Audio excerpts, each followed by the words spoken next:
Welcome to Donmar TV News Channel. Anyway, pinagmamalaki po ng oposisyon na talagang ang dami-daming nag-attend ng kanilang rally sa Cavite. Pero naging kontrobersyal po yan sapagkat meron pong mga nagpahayag na mukhang may nagkaroon ng hakot system, no? Nagkaroon ng bayaran. Sabi nga ni Congressman Boying Remulla, no? At meron silang mga nakuhang magpapatunay na talagang nagkaroon 500 yata yon, no? Kakatuwa nga eh. Dahil may mga nakita akong video na yung mga nag-attend, pagkatapos nilang nabayaran, ayun, sumakay rin, umuwi. Tapos naka-victory sign. Sakit siguro nun, no? Kung ikaw yung campaign handler ni BP Robredo, makita mo gumastos ka na. Ayan, no. Kompleto sa uniforme pink, no. Kasakay sila ng bus, mga tourist buses, mga first class, no. Sabi na hindi raw hakot, talagang kusang loob daw yan. Kusang loob. Tingnan mo naman yung bus, ilang daang bus yan. Pero magkusang loob na para naman tayong pinanganak kahapon, ano? Kaya, ewan ko, tapos galit din sila kay Ping. Kasi, ang sabi ni Ping kasi, anong tawag nito? Tingnan yung lineup niyan. O kung sino-sino yung mga anong talagang kulay. Kasi may mga kasama sa lineup sila Lenny at saka si Kiko na mga kilalang may simpatya sa CPP, NP, NDF, no? May mga kwan nga sila, adopted silang candidate na talagang mga kilalang kaibigan nila Joma Sison, no? Alam naman natin kung hindi ka nagbabasa, hindi ka nag-aaral, sasabihin mo hindi tama yung akusasyon. Sasabihin mo red tagging. Wala naman red tagging. Ganyan talaga sa politika. Wow. So yan ang nangyari sa Cavite, no? Umulan. Umulan ng tao, ang dami at talagang style, no? Kasi magandang strategy yan sa totoo lang. Para pampa-impress. So gagawin mo, kung sa Cavite ka lang, baka kukunti pumunta. So magdadala ka, Caloocan, Valenzuela, kung saan-saan galing. Kapag nakapagdala ka ng mga 1,000, madya-jump pack mo yan. Lalo na yung mga plaza, ilan lang ba naman ang ma-accommodate yan? 5,000 at the most, no? Or 10,000, sabihin mo na 10,000. Pero problema dyan, yung conversion into vote. Yan ba yan? Hindi naman yan boboto sa Cavite. Yung mga nakasakay sa bus na yan, uuwi ng Metro Manila, uuwi ng Bulacan, uuwi ng kung saan-saan. It defeats the purpose. No. Gusto mo ma-impress para mag-bandwagon yung Pilipinas, no? Yan naman ang strategy. Pakita natin na talagang dinadagsa ng tao. Para yung mga nanonood, nakikinig sa ibang mga lalawigan, uy, lakas pala ni Lenny. Lakas pala ng kandidatong ito. Yun ang purpose. Whether that will work, nasa yan. Makikita natin yan pagdating ng May 9. No? Okay, so itong issue ng hakot at may bayad sa mga rally sa kampo ni Robredo, napakahirap po na problema ito.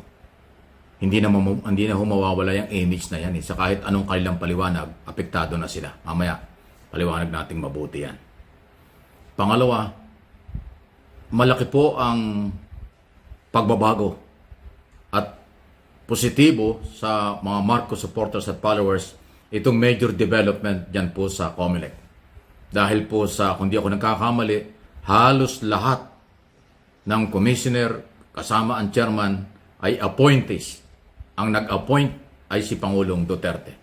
Wala nang dilawan o wala nang oposisyon na ini-appoint dyan sa commissioner at sa COMELEC kundi tayo nagkakamali. Kaya major development po yan.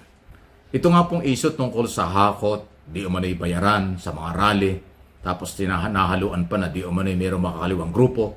Napakahirap na image nito. mahirapang makarecover dito yung Piklawan Group, yung nag-rally dyan sa Cavite.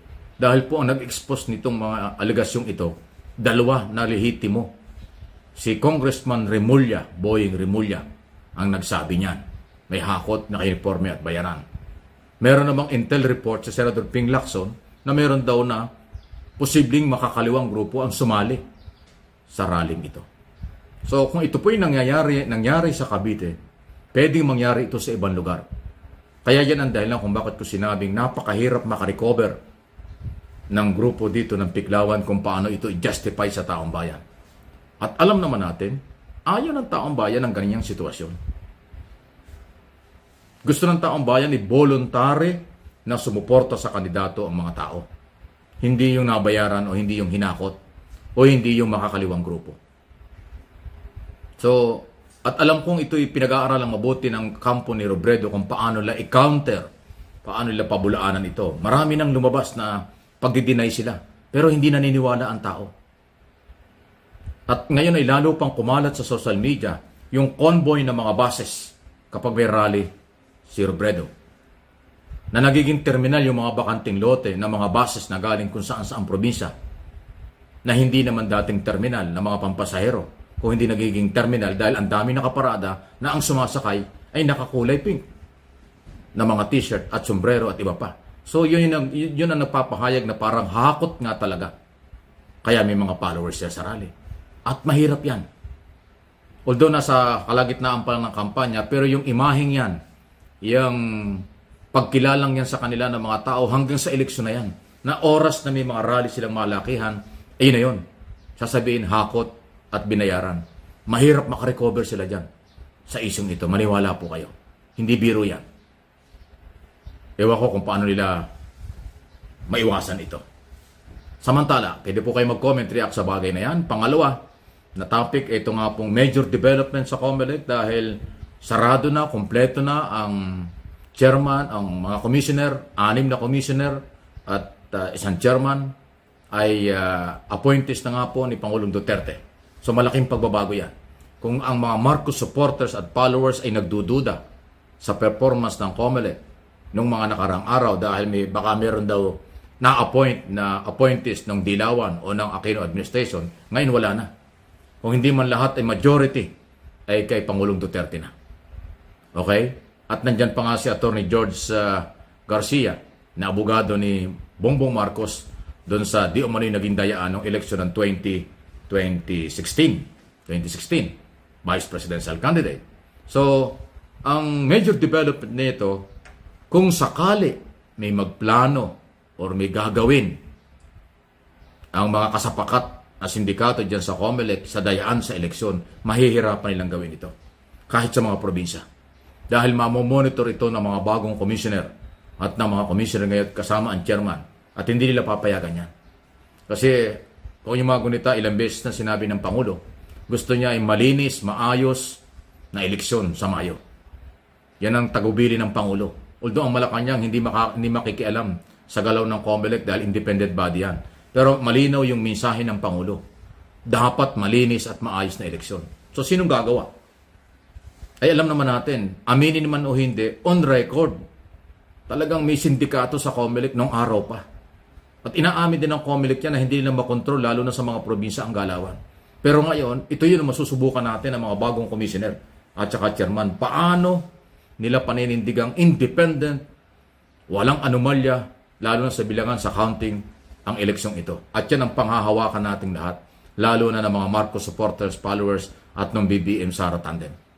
Na huwag silang madaya, huwag mangingibabaw ang dayaan dahil hindi papayag ang mga taong bayan at saka ang kandidato. At saka yung COMELEC mismo, hindi na sila papayag niyan. Reforma, major development, pagbabago ang ating nakikita. At yan ay ating ipagdasal. Kung sino man ang gumagamit ng pera o impluensya, hindi na inoobra yan. Kasi hindi yan papayagan ng mga bagong commissioner na masira ang imahe ng COMELEC sa ilalim ng kailang pangasiwa. Ito yung first time election ng bagong commissioner at ng bagong chairman na appointed ni Pangulong Duterte bilang chief executive. Okay? So, kakaiba yan. Pwede po kayo mag-comment, react sa bagay na yan. Pangatlo, ihabol ko na rin ito at naalaala ko, pero yun naman po ay hindi maidi-deny kasi talagang lumabas ang balitang yan. Mainit po ang pag-welcome ni Senador Rap Recto sa Batangas kay Mayor Inday Sara Duterte Carpio, kandidatong Vice President ng BBM, Sara Tandem. Kaya ko ito ipinapaliwanag, kaya mainit kasi yan naman ang sinabi at taka nakita natin talagang hindi biro yung pagsalubong ng direkto sa kay Inday Sara. Pero para sa inyong kaalaman, si Senador Rap Recto ay taga-suporta at ang kanyang kandidato ay si Dumagoso sa Maynila. Yan ang kanyang kandidatong Pangulo. Pero nung dumating si Sara sa Batangas ay mainit ang pagsalubong at tinanggap ni Recto. Anong ibig sabihin nito? Naipit na naman, nalaglag na naman si Dr. Willie Ong. So kawawa si Dr. Ong sa nangyayaring ito. Kanyang magagunita. Although marami ng paliwanag si Dumagoso dyan, pero hindi naman tinanggap ng tao na hindi niya nilaglag si Ong nung siya magpunta sa Mindanao. Na ang dinala doon si Sara for Vice President. May mga poster at saka yung sasakyan, nakalagay pa yung pangalan at mukha nila. Hindi pa sila nakaka-recover doon. Ito naman, yung pangunahing senador nakakampi nila na sa Senador Recto, mainit din sinalubong si Sara. So ibig sabihin, nalaglag na naman. Nakalimutan na naman si Dr. Ong. So, yun ang talaga ang sitwasyon ngayon. Kawawa yung doktor na papag-iwanan. Although ayaw nilang aminin yun. Pero in public, common sense, on record, ng kanilang galawan, yun ang ating pinagbabasihan. Kasi hindi naman lang pwedeng i-deny yung nangyayari. Nangyari yung mga rally sa Mindanao na si Sara ang daladala niya. Itong pagpunta sa Batangas ni Mayor Sara, ito yung ito yung mainit na tinanggap. At si Ong wala naman doon. So, yan ho. Kaya, marami hong pwedeng mangyari na ating aabangan pa. Sa loob at labas ng mga kandidatong national, ating babantayan po ito. Maging sa local pagdating ng local campaign.